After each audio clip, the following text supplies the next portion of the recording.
Okay, I think to say that Ashoka turned to Buddhism as a redemptive act after the atrocities of Kalinga is too simplistic and, in all likelihood, inaccurate. He does not say that. What I think is a more accurate way of looking at it is that he was dabbling in Buddhism for quite a while.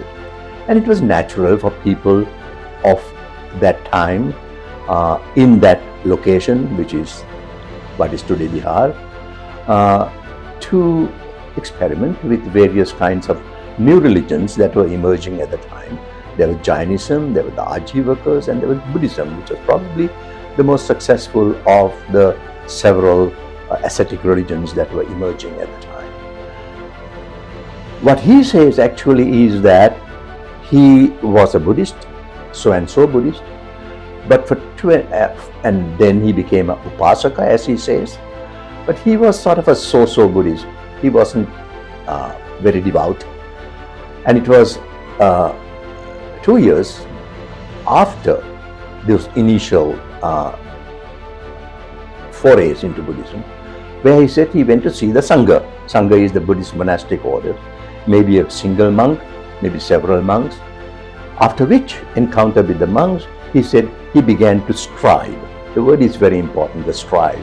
And this he says in the very first minor rock inscription. It was after that that he became fully fledged Upasaka and became a Buddhist. The connection to the Kalinga episode is, I think, instructive, because if you look at the timeline, I try to give the timeline in the book, it is somewhat after, maybe months after the Kalinga War. So there is some way in which we can connect not his initial turn to Buddhism, but his full embrace of Buddhism as an Upasaka, as he says, a devout Buddhist, to the experience he had in Kalinga and his regret at what he had done within Kalinga.